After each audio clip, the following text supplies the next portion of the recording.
cœur, barrer la porte et puis fermer les stores. Si jamais un jour je m'en sors, j'aurais donc dû mettre un masque de renard, tirer le rideau puis dire bonsoir. J'ai mis les roses dans le canon d'un gun que j'avais chargé de 2 balles le premier jour où je t'ai croisé en automne. Faudrait leur donner du soleil, non? Finger on the trigger just to lay down. J'ai mis une lettre dans une bouteille de choses rares que je compte garder pour nos vieux jours peut-être. So yeah, I had a few drinks. En fait, je suis sous mort pour tout dire. Mais qui a peur de mourir? Moi j'ai peur de vieillir. En fait, j'ai peur de mourir de vieillesse, chaque heure réveillé. Je vais dans le sens inverse pour rester jeune. And love interest get lost in translation. On fait la guerre, me and my girl. Ouvre-moi ton cœur, mais ferme ta gueule. Insecure, up against the world. Ça aurait pu nous tuer, but I made it work.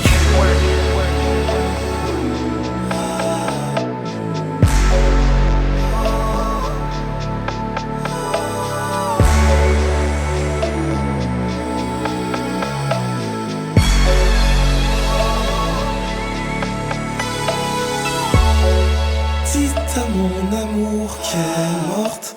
J'aurais donc jamais dû donner mon cœur, barrer la porte et puis fermer les stores. Si jamais un jour je m'en sors, j'aurais donc dû mettre un masque de renard, tirer le rideau puis dire bonsoir.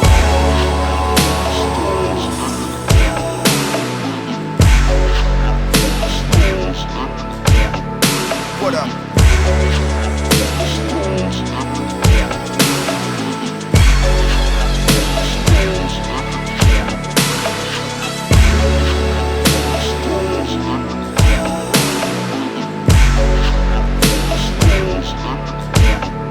What up?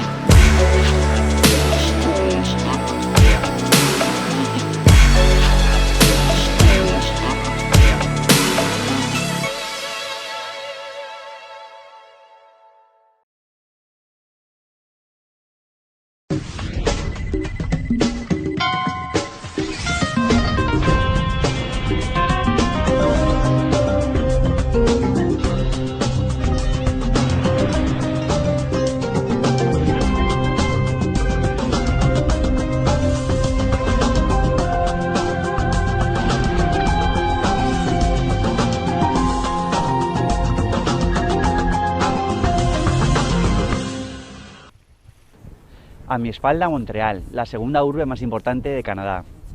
Situada en la provincia de Quebec, presume tanto de hablar inglés como francés.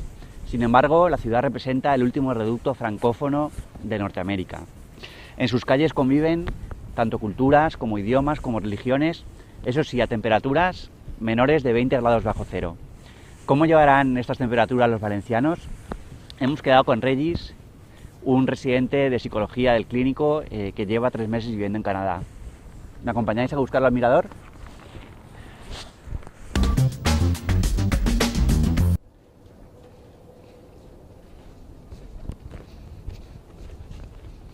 ¿Regis? Ay, hola Ángel, ¿cómo estás? ¿Bien?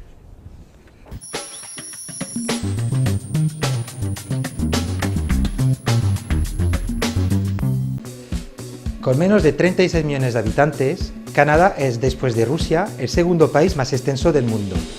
El 80% de sus habitantes viven a menos de 150 kilómetros de la frontera con Estados Unidos.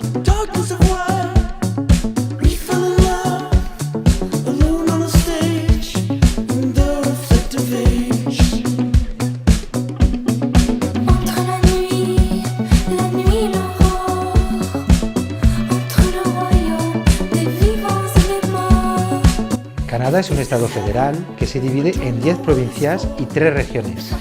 Ontario es la provincia más poblada de Canadá. En Ontario también se encuentra la capital de Canadá, Ottawa, y la ciudad más poblada, Toronto.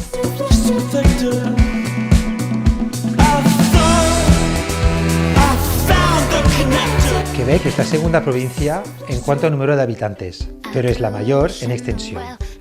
Para haceros una idea, la superficie de Quebec representa 3 veces la superficie de Francia o 5 veces la superficie de Japón. O lo que es lo mismo, a ella sola, Quebec representaría la mitad de la superficie de la India.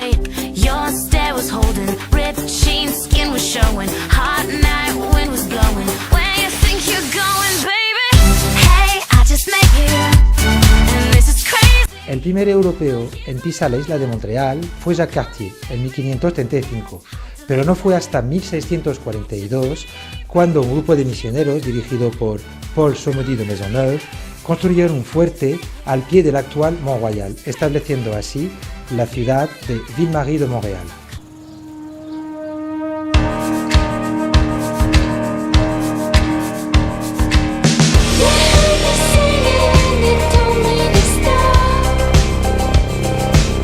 En la provincia de Quebec, el clima es continental húmedo, con 4 estaciones bien definidas. En verano, la temperatura media es de 21 grados, cuya máxima se oscilan entre los 23 y los 38 grados.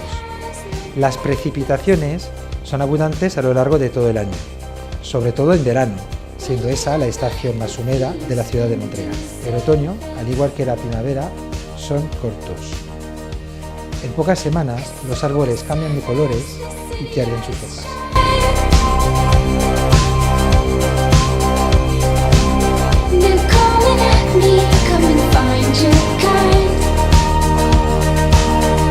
Los inviernos son largos y fríos. La temperatura media en la ciudad de Montreal es de menos 10,2 grados, con temperaturas mínimas de entre menos 10 y menos 40 grados y máximas entre 0 y 15 grados.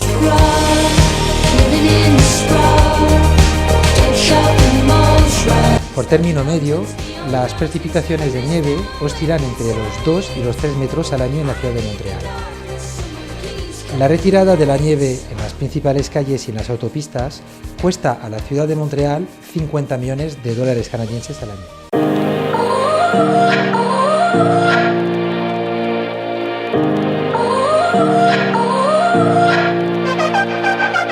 You gotta go and get angry at all of my honesty. You know I try, but I don't do too well with apologies. I hope I don't run out of time, cause someone call a referee. Cause I just need one more. A pesar de las apariencias, el mayor reto al cual se tienen que hacer frente los habitantes de Montreal en invierno no son las bajas temperaturas, ni tampoco los temporales de nieve, como acabamos de ver, sino un fenómeno meteorológico que se da de 3 a 4 veces al año. Estoy hablando de las lluvias congeladas. These are a few of my favorite things. Reyes, que te van a pegar una hostia, ¿eh?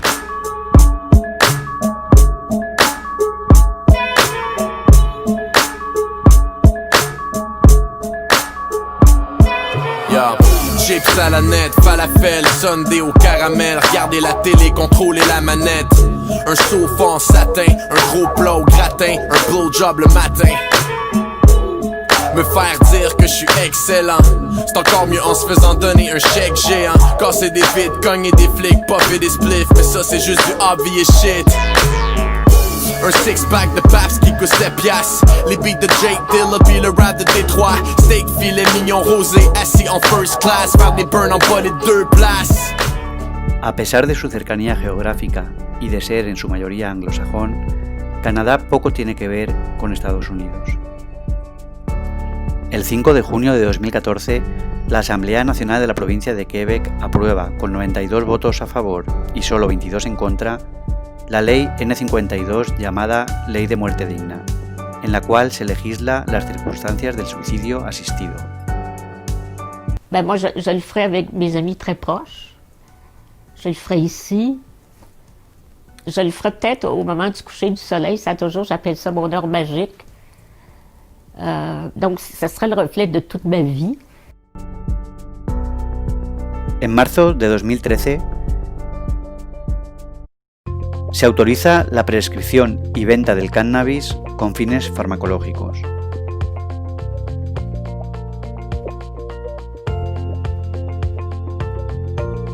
En abril de 2017 se aprueba la ley que legaliza su uso recreativo a partir de 2018 en todo el Estado federal.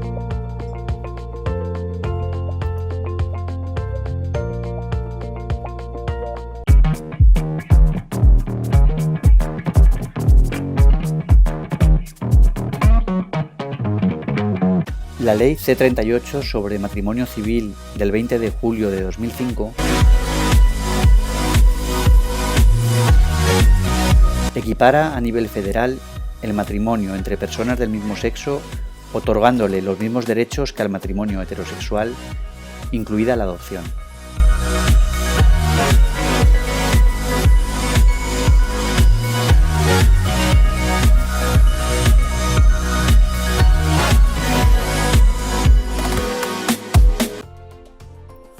Otra gran diferencia con Estados Unidos es que el sistema de salud canadiense es financiado por el gobierno y se basa en 5 principios. Es accesible a todos independientemente de sus ingresos, ofrece servicios completos, es de gestión pública, es de acceso universal a los ciudadanos y residentes permanentes y se aplica dentro y fuera del país. Canadá está dividida en 10 grandes provincias, cada una de las cuales cuenta con su propio sistema de salud pública financiado por la misma provincia. Así podemos encontrar que hay diferencias entre cada sistema de salud dependiendo de la provincia, por ejemplo, las tarifas, la cobertura del plan y los requisitos que deben completar cada persona para afiliarse son elementos que varían en cada provincia. Hay que destacar que cuando una persona se muda de provincia, también deberá cambiarse de seguro de salud pública. Si comparamos el sistema sanitario canadiense y el español, en 2014 el ratio de profesionales de salud mental por cada 100.000 habitantes en cada país era como se muestra en la siguiente tabla.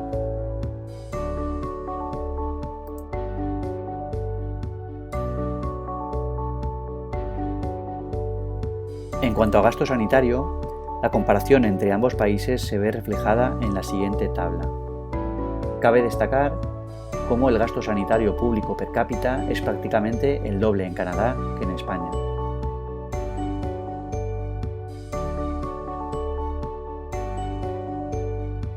Con un presupuesto anual de 151 millones de dólares canadienses, el Hospital Louis-Hippolyte Lafontaine, antiguo Hospital Saint-Jean-de-Dieu, centro en el cual realicé mi rotatorio, es un complejo hospitalario de 6 pabellones con 389 camas, dedicado exclusivamente al tratamiento de los trastornos mentales.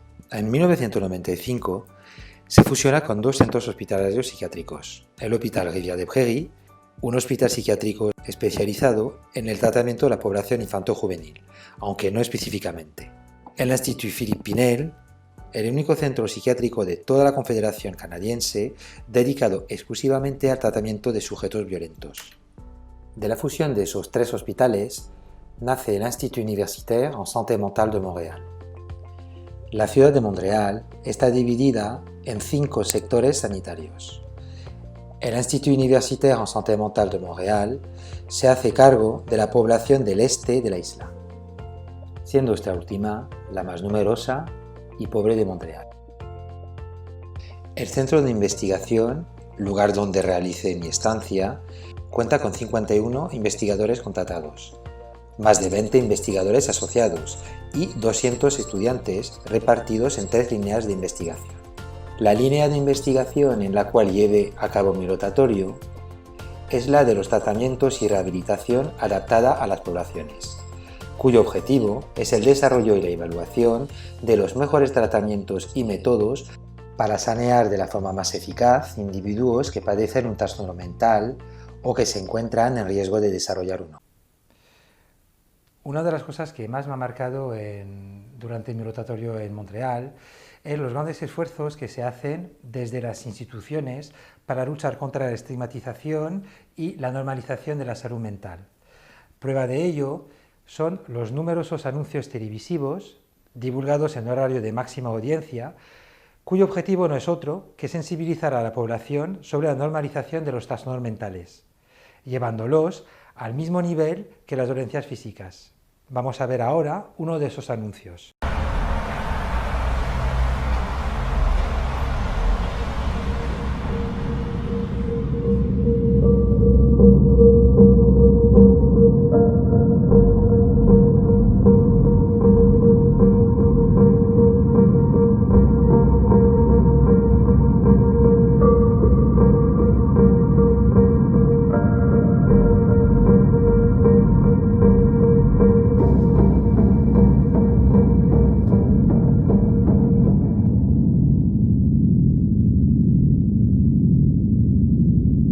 A lo largo del siguiente reportaje, para separar cada bloque, se presentará uno de esos anuncios.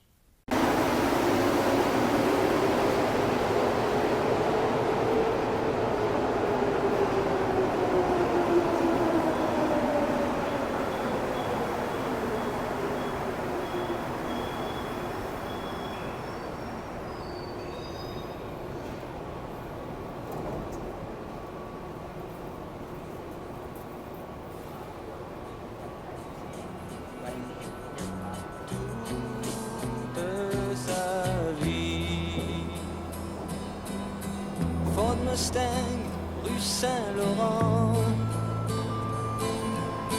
Il regarde passer des gens. Bric-à-brac, il veut tout faire.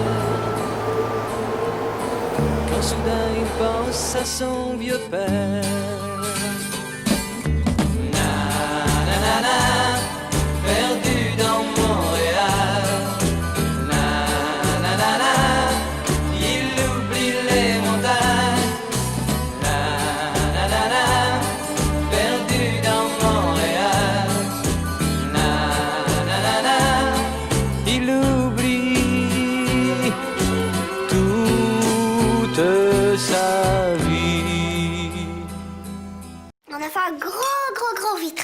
Comment on fait ça?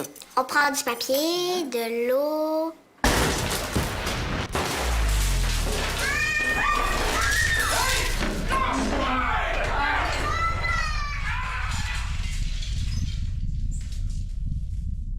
À tout moment, les maladies mentales, comme la dépression, enlèvent un Québécois sur 6. Una de las primeras cosas que tuve que hacer al llegar al centro es ir al cerrajero. El cerrajero del hospital me entregó este juego de llaves. En estas está la llave del centro, la llave de la consulta que me ha sido asignada y una llave que se llama la llave 56. Esta llave abre todas las áreas sanitarias del hospital. Alexandre Hamel, un cineasta canadiense, solicitó la posibilidad de realizar un reportaje, un documental, sobre la salud mental en Canadá. Se le entregó la llave 56 y se le dejó total libertad para grabar. Realizó 6 episodios. A continuación se os va a presentar una selección de algunas de las escenas de estos reportajes.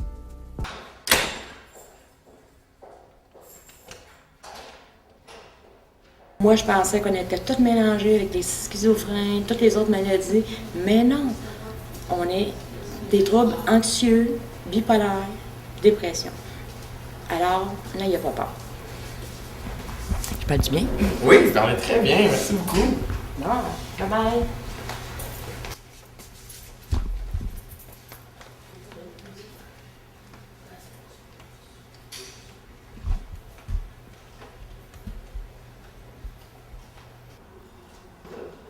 Como podéis observar, en el hospital nadie lleva bata, ni siquiera las enfermeras o celadores.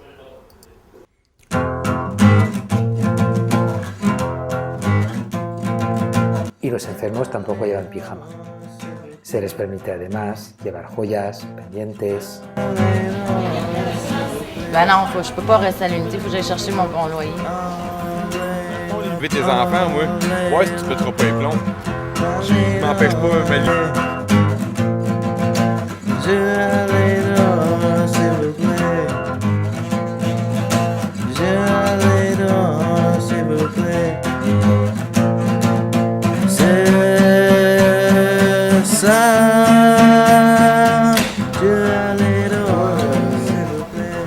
Ça recommence un peu la psychose, mais je suis pas sûr là.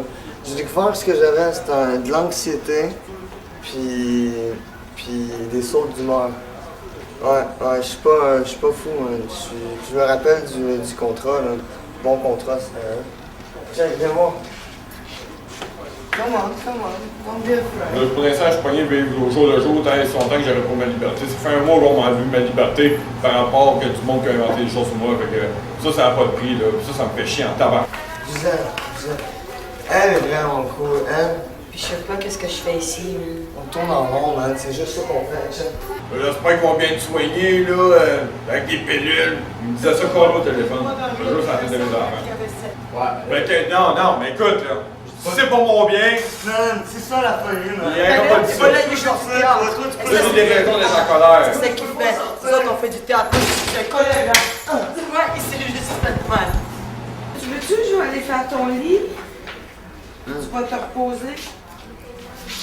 Non, je me repose correct. Là, j'aimerais bien ça parce que les contentions sont là pour me détacher, là. Malgré que quand on décide de se pitcher par la porte, là. Pourquoi tu l'avais on essaie. Et est-ce que tu peux me raconter qu'est-ce que tu t'en vas faire? Je m'en vais voir ma petite grippeau. Ça fait depuis vendredi. Bonjour, Dr. Vanny. Bonjour. Ça fait depuis vendredi, je ne l'ai pas vue. C'est ma petite madame que je connais très bien.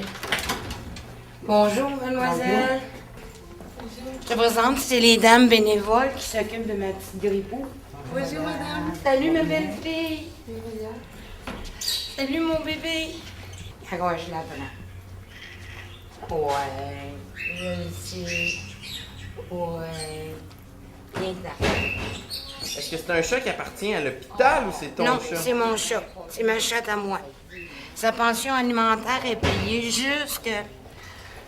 jusqu'au 31 août. On quitte l'hôpital pour aller dans ce qu'on appelle des ressources externes. Il y a 1500 patients de l'hôpital qui vivent hors du terrain. Ça, c'est les fous chez vous. Ça marche à merveille, puis on va aller voir quelques-unes de ces résidences-là. Il y a la résidence Paul Pau, un foyer de groupe pour jeunes psychiatrisés où j'ai rencontré Charlie. Il y a les appartements du marché, où Michel a retrouvé l'autonomie après 20 ans de vie en institution. À cette heure, c'est lui qui aide l'hôpital en participant à des comités de programmation où les directeurs discutent de grandes questions, comme la sexualité à l'hôpital. Affective, amoureuse et sexuelle, c'est sa chambre dans son C'est milieu. que la sexualité est une bonne activité pour reconstituer le soi. Puis finalement, la résidence Vio, où j'ai rencontré Marc-André. Lui, on pourrait dire que c'est un résident jackpot. Il y a plusieurs diagnostics. Il y a un trouble bipolaire, un trouble obsessif-compulsif, puis le syndrome de Gilles Latourette. Ouais, tout ça en même temps.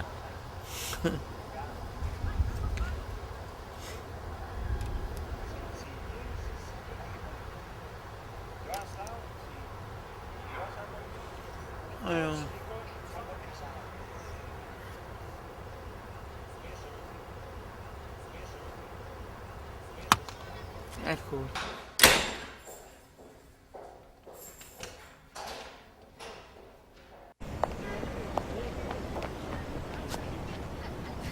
La salle va être pleine.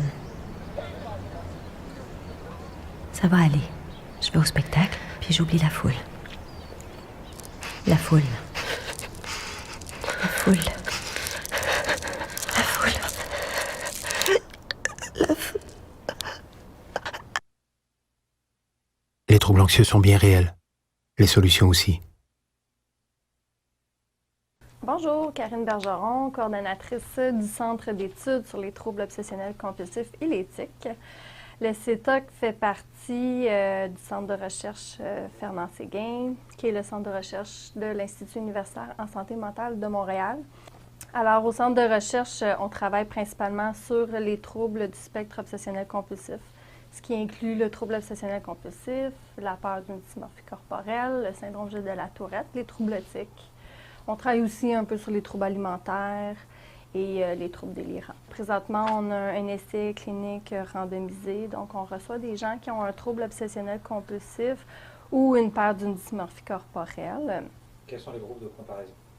Pour le TOC, officiellement, on a 3 groupes de comparaison, mais on a ajouté un pour aider un étudiant dans sa thèse de doctorat. Donc, à l'origine, c'était la thérapie basée sur la pleine conscience, il y a la thérapie basée sur les inférences et il y a la thérapie plus conventionnelle qui est l'exposition avec prévention de la réponse. Et pour l'étudiant qui s'est joint à cette étude-là, on a ajouté la thérapie d'acceptation et d'engagement. Mes plantes ont gelé. La vermine est entrée. Le voleur avait laissé la porte ouverte derrière lui. Tout ça parce que j'ai oublié de la barrer. Mais peut-être que je l'ai barrée aussi, puis que tout est correct. Sinon, mes plantes ont gelé. La vermine est entrée. Le voleur avait laissé la porte ouverte derrière lui. Tout ça parce que j'ai oublié de la barrer. Mais peut-être que je l'ai barrée aussi, puis que tout est correct. Sinon, mes plantes ont gelé.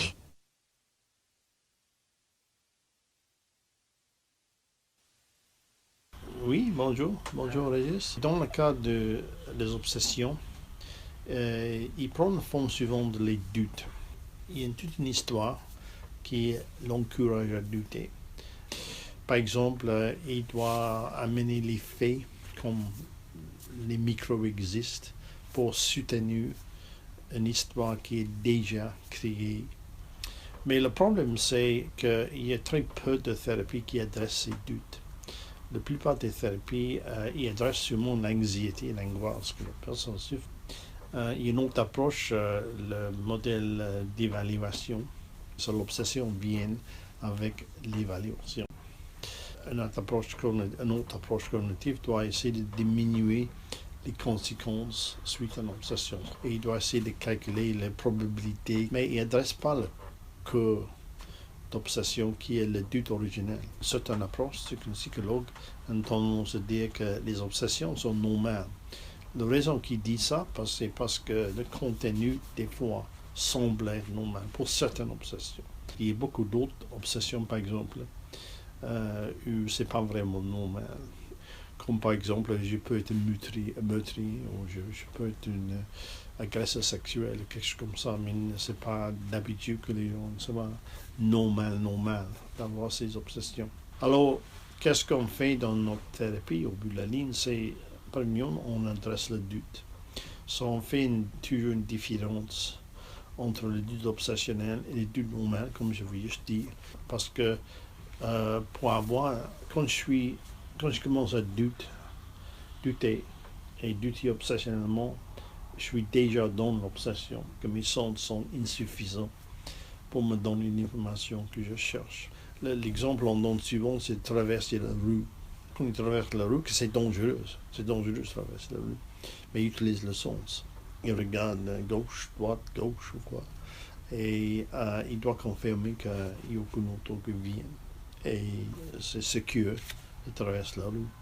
Ils n'ont pas en train de créer des histoires. Ils créent une histoire que peut-être il y a une auto là que je n'ai pas vue. Peut-être qu'il y a une auto, mais ce n'est pas le bon auto et je ne peux pas fier à mes sens. Non, ils utilisent tes sens. Je dirais qu'au niveau du trouble obsessionnel compulsif, on a dû traiter au moins 250 à 300 personnes. Alors en fait, les résultats? Pour la TBI, pour le TOC, elle est équivalente à la TCC avec prévention, puis avec la prévention de la réponse puis l'exposition. Là où elle va se démarquer, ça va être chez les individus qui vont présenter des idées surévaluées très fortes, alors que la TBI inclut pas de restructuration cognitive, inclut pas d'exposition ni de prévention de la réponse. Donc, c'est un petit peu moins menaçant chez les personnes qui sont un petit peu plus délirants ou convaincus. Qu'est-ce qui est important avec notre approche, c'est qu'au bout de la ligne, la personne n'a pas besoin d'apprendre des nouvelles stratégies ou techniques nécessairement. C'est plus une question de faire moi. Alors, au lieu de essayer d'aller plus loin que tes sens, tu fies dans tes sens. La raison que le TOC est sélectif, ça veut dire que ça touche un domaine mais pas autre, mais ça révèle aussi qu'il y a une thématique. Et c'est une thématique qui est souvent liée avec le soi apeuré. Alors, pour n'importe quel type de TOC, on peut toujours trouver une thématique. Mais quand on examine le soi, la thématique de soi qui soutient le TOC, on voit que cette thématique, c'est pas la vraie personne, c'est pas la soi authentique. Et on travaille avec la personne pour définir le soi authentique. Mais voyons, prends-toi en main. Ce que tu as besoin, c'est de te changer les idées. Je comprends pas ça.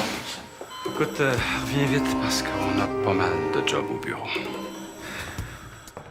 Tu vas prendre les enfants en fin de semaine quand même, là, hein? T'es chanceux, mon chum. 2 mois de vacances payés.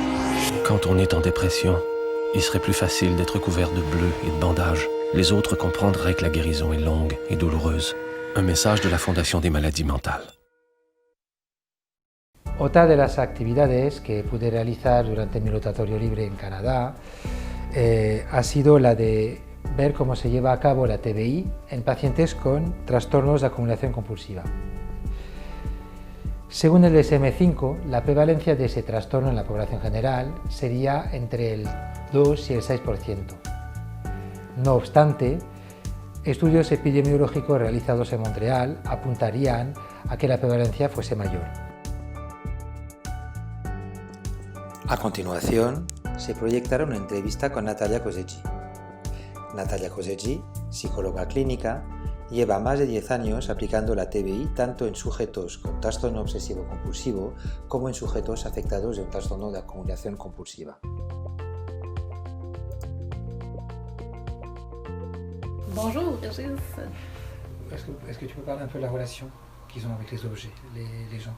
Parce que c'est une relation péculière, non, les accumulateurs? Certaines personnes ils ont carrément cessé d'entretenir des relations avec les gens et ils les ont remplacées, ces relations-là, par des relations avec les objets. Donc, les objets remplissent le rôle affectif qu'il y avait autrefois avec les gens. Et pour d'autres personnes, ils vont continuer à avoir des relations avec les gens, mais ils vont aussi compléter leur relation avec les objets. Pour moi, c'est une problématique que j'ai d'accumuler certaines choses que je n'ai pas nécessairement besoin comme telles. Ouais. Les choses que j'accumule, c'est ils me rappellent de belles émotions. Ouais. Et souvent, c'est pour faire oublier des mauvaises émotions. C'est ça. Ouais. Ouais.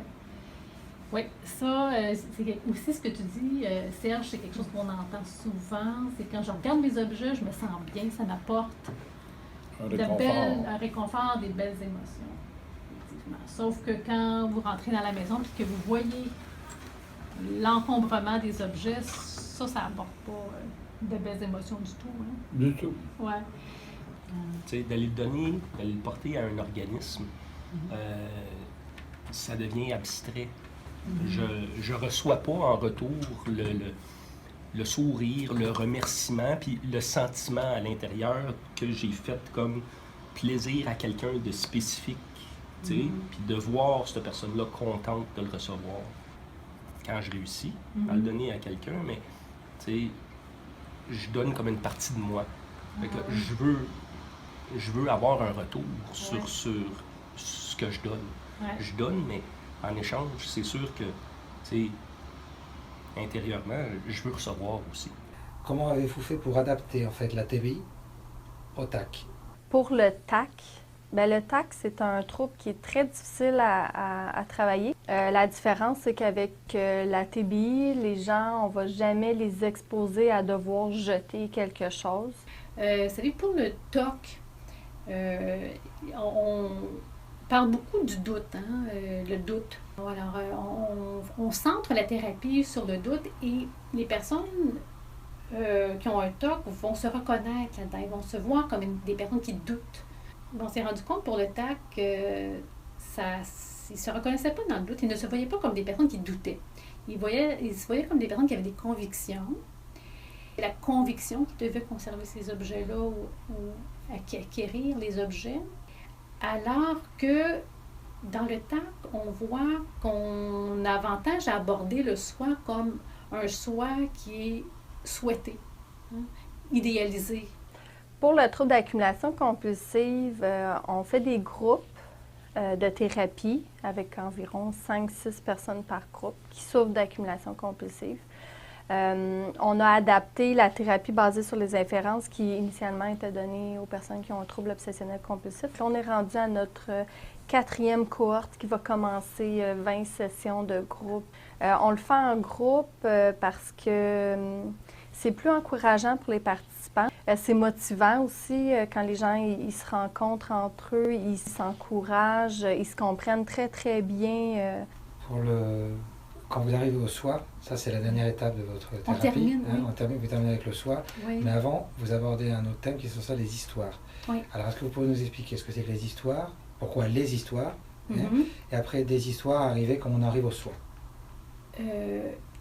Dans notre conceptualisation du trouble, c'est des personnes qui vont se raconter des histoires au sujet des objets.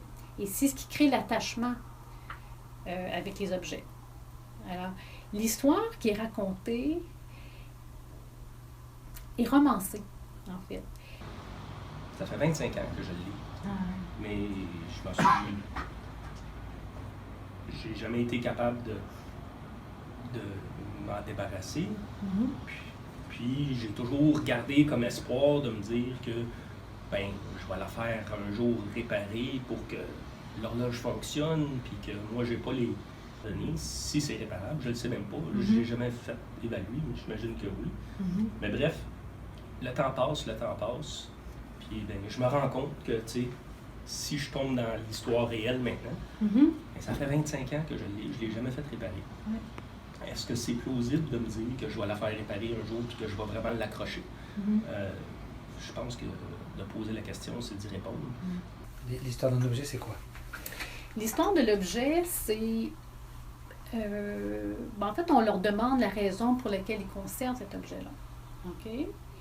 Et il y a toutes sortes de raisons qui sont évoquées, plusieurs arguments. Et ça nous aide en même temps à comprendre que l'objet n'est pas seulement un objet à ses yeux, mais que ça représente... Pour l'accumulateur, chaque objet est différent de l'autre et que l'histoire est différente, les raisons sont différentes. C'est ce qu'il pense. Mais après avoir fait quelques histoires, on peut les comparer. Les histoires peuvent se rendre compte que c'est les mêmes choses, c'est les mêmes arguments, c'est les mêmes processus. Écoute, sincèrement, pour moi, le jour où ce que je vais avoir, si ce jour arrive finalement, juste réussir à désencombrer et organiser ma maison, ça pour moi, ça va être la victoire ultime. Vraiment, là, je ne vois pas passer ça. Pour moi, c'est ça le sommet de la montagne. Tu sais? Ce que moi, je te dis, c'est que j'arrive pas à penser à plus loin que ça. Moi, pour moi, déjà, le sommet de la montagne, ça serait vraiment de me rendre à juste être organisé, désencombrer mon chez-moi au complet. Là. Ça, déjà, ça serait vraiment le summum pour moi. Là. De penser après ça, j'ai comme l'impression que c'est comme penser qu'est-ce que je ferais avec 1 million si je gagnais à 6,49. C'est comme trop abstrait. Et au niveau des résultats de la TBI, que vos résultats que vous avez sur le TAC, parce que ça fait 10 ans que vous traitez à peu près le TAC, 10 ans. Le résultat à peu près, ça fait... Bon, on arrive à avoir des résultats assez similaires qu'on retrouve pour le TOC, donc entre 60 et 70% de diminution significative des symptômes. Parce qu'en fait, vos critères sont au début? Nous, on utilise l'instrument, on utilise le white box comme instrument de mesure. Et si on prend le white box, c'est là qu'on voit une bonne diminution. Et c'est l'instrument qu'on utilise pour voir les changements dans le temps. Mais les quantités d'objets, on n'a pas tant de mesures pour ça. Selon moi, pour qu'une personne qui a un TAC suffisamment assez sévère pour les amener à avoir une maison fonctionnelle, on peut avoir besoin entre 3 et 5 ans là, de suivi. Alors, c'est quand même assez long. Et puisque nous, on suit nos clients pour 1 an, on voit la progression, la progression continue quand ils ont un encadrement, quand ils ont un suivi. Mais au-delà de cette année-là, on n'a pas de données. On me l'a donné. Et ça représente tous les objets, toutes les promotions, tout ce qu'on reçoit, qu'on n'a pas nécessairement sollicité. Parce que moi, dans mon cas, c'est pas tellement l'acquisition, c'est que je suis pas capable de me débarrasser des choses. C'est tout ça qui finit par encombrer. Parce que pour les gens qui sont comme moi, là, qui sont pas capables de sortir ce qui rentre. OK. OK. Et qu'est-ce qui fait que tu l'as encore? Ben, c'est ça que je comprends pas. Pourquoi je l'ai encore? Je sais pas pourquoi je l'ai encore.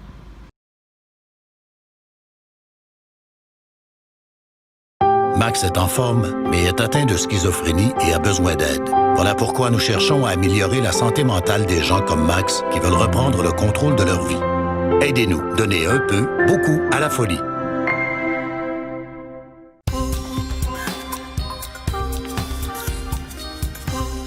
La voix intérieure, on l'a vu, peut dérailler. C'est le cas chez les anxieux, mais c'est aussi le cas chez les gens qui souffrent de divers problèmes graves de santé mentale. Certains luttent quotidiennement contre ces voix qu'ils entendent malgré eux, des voix qui les insultent, les provoquent, les méprisent et les empêchent de vivre. Pour tenter de les soigner et transformer ce dialogue intérieur, des psychiatres se tournent vers une thérapie expérimentale, le traitement à l'aide d'avatars.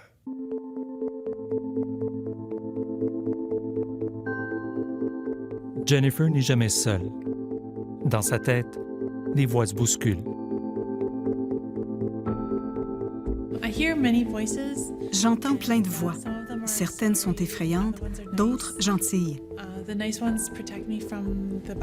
Parfois, les gentilles me protègent des méchantes. Mais oui, les voix sont là tout le temps.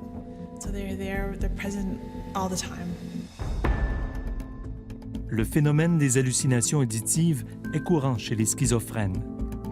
Pour certains d'entre eux, la médication n'arrive pas à les contenir. Pour une portion quand même assez significative de patients, il va rester quand même des voix. Donc là, on essaie d'autres types d'approches. Et nous, on développe quelque chose avec la réalité virtuelle. Il y a un peu plus d'1 an, l'Institut Philippe Pinel, en collaboration avec le Centre de recherche de l'Institut universitaire en santé mentale de Montréal, a mis sur pied un projet de recherche expérimentale, la thérapie par avatar. You will hear Dr. Dumais and you will also hear the voice of the avatar that you have created. La grande force, je vous dirais, de la réalité virtuelle, c'est de permettre justement de concrétiser le personnage. Déjà, ça leur donne un pouvoir sur la voix, puis après ça, la thérapie va servir à pouvoir entrer en dialogue. Mais le dialogue, ultimement, c'est un dialogue avec eux. And with horns. Horns. Like that? Yes. Other thing that he has? His eyes are a little closer together. So more like that. Yeah. On réalise d'abord une figure virtuelle, un avatar. Il correspond à la représentation visuelle que se fait Jennifer de cette voix intérieure. About the nose. I think that's correct, but his ears are more pointy.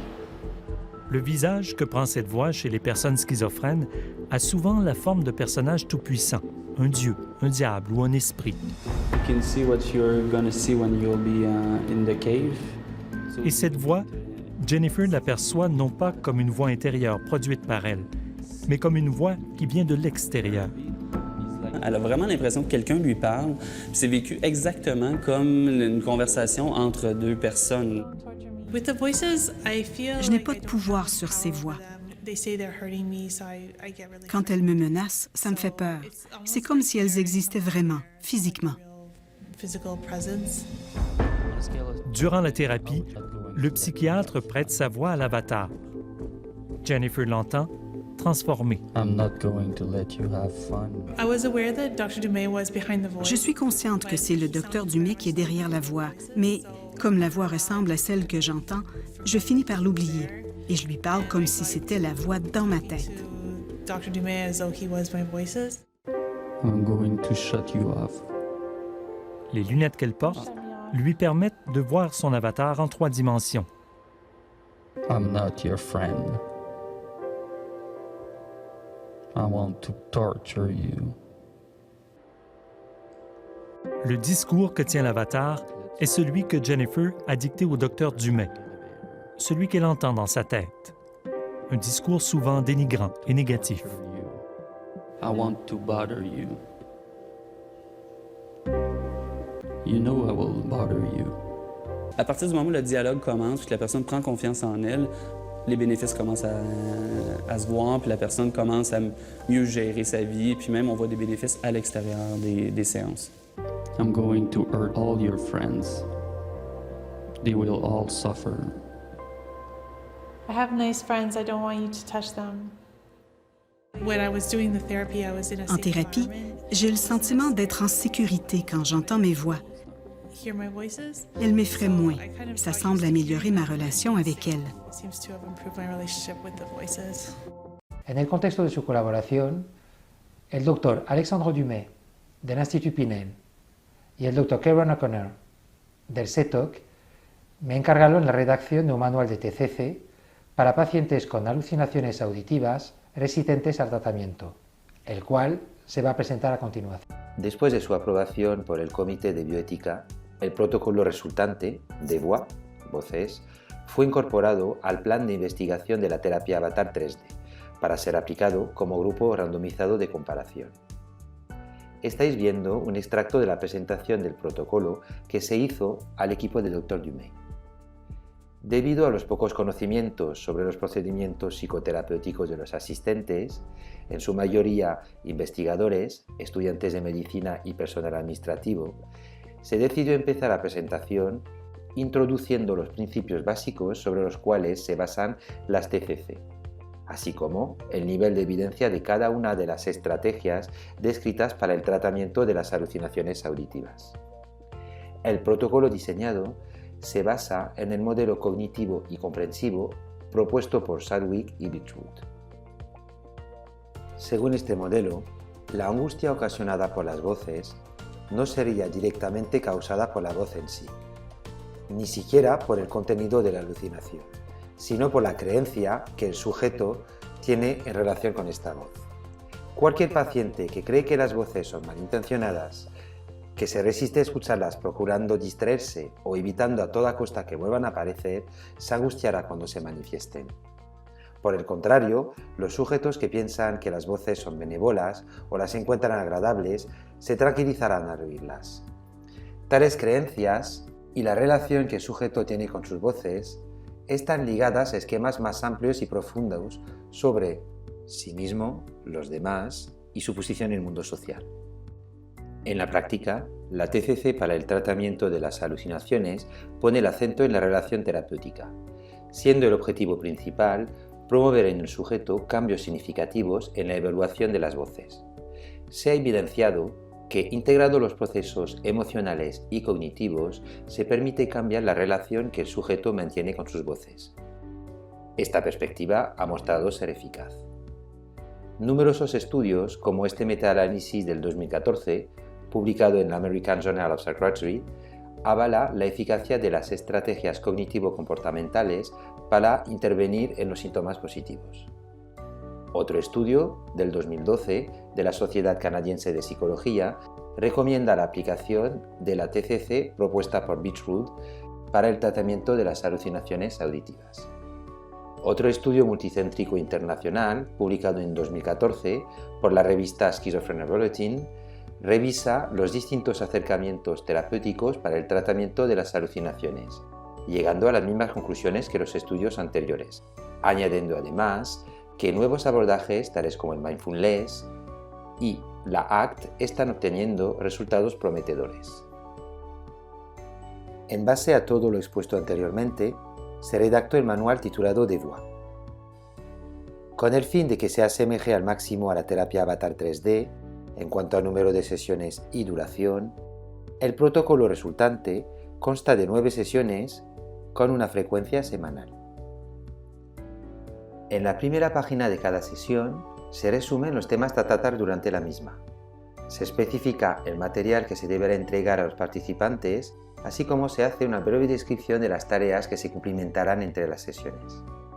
En la primera sesión, como suele ser habitual, se recoge la historia personal, indagando posibles traumas infantiles, todo ello en forma de entrevista no estructurada. Se hace entrega del primer diario de las voces. Con este, se pretende que el sujeto deje de evitar de oír sus voces para observar sus características físicas sin profundizar aún en el contenido ni en el impacto emocional que las voces generan en él. La segunda sesión pretende normalizar la experiencia alucinatoria del sujeto. Para ello, nos apoyamos del testimonio de personajes famosos que hayan desvelado haber sufrido o estar teniendo en la actualidad alucinaciones auditivas. A continuación, se realiza un psicoeducativo del modelo vulnerabilidad-estrés. Antes de terminar la sesión, se entrega el segundo diario de las voces en el cual se añade el impacto emocional a la vez que se busca afinar en el análisis funcional de la aparición de las voces. A la tercera semana, se presenta el modelo cognitivo de las alucinaciones, basándonos en una experiencia alucinatoria real ocurrido a lo largo de la semana. Introducimos la idea de que los pensamientos y las creencias referidas a las alucinaciones estarían al origen de su impacto emocional, el cual a su vez no haría más que confirmar y mantener tales creencias. Durante la cuarta sesión, se realiza el primer abordaje metacognitivo de las alucinaciones, la atribución que el sujeto hace de sus voces. Se pretende con ello favorecer el cambio en la relación que el sujeto tiene con sus voces, así como flexibilizar sus procesos cognitivos. A lo largo de la sesión siguiente, nos centramos en las estrategias de afrontamiento. Al finalizar la sesión, se entrega el tercer modelo de diario de voces. Este se centra más en el contenido de las alucinaciones, en las emociones resultantes, a la vez que pregunta sobre las estrategias de afrontamiento llevadas a cabo por el paciente. Con el objetivo de flexibilizar todavía más el sistema de procesamiento cognitivo del sujeto, a lo largo de la sexta sesión, se entrena al sujeto a generar explicaciones alternativas en relación con su experiencia sensoperceptiva. Una de las tareas que se utiliza con este propósito sería la siguiente. Se pide al sujeto que anote en el bocadillo lo que, según él, está diciendo la mujer, y así sucesivamente, hasta llegar a la última lámina. A continuación, el terapeuta y el paciente buscan juntos posibles explicaciones alternativas. Motivado por los buenos resultados que las terapias basadas en el mindfulness están obteniendo para el tratamiento de las alucinaciones auditivas, se decidió terminar el protocolo con 2 sesiones dedicadas exclusivamente a la plena conciencia.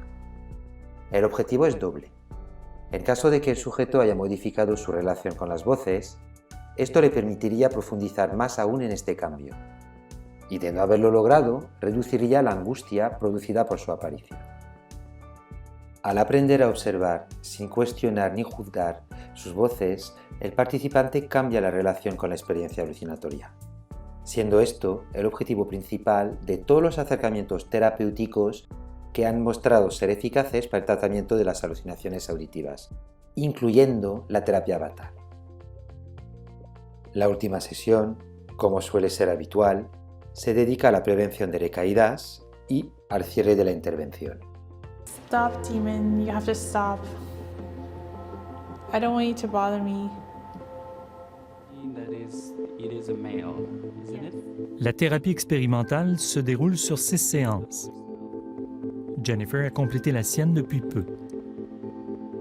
Now I don't talk to them as much. Maintenant, je ne leur parle plus autant.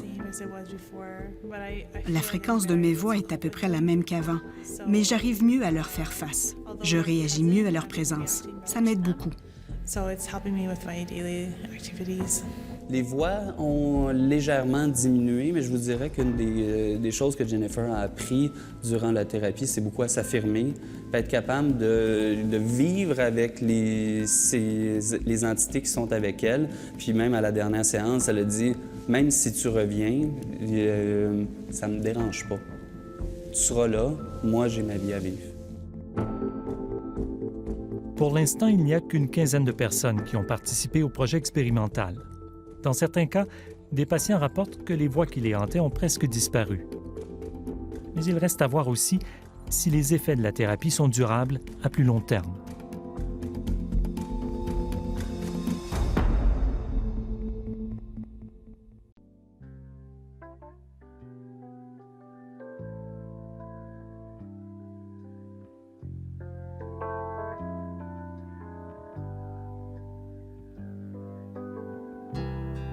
Je reviendrai à Montréal dans un grand Boeing bleu de mer. J'ai besoin de revoir l'hiver et ses aurores boréales. J'ai besoin de cette lumière descendue droit du Labrador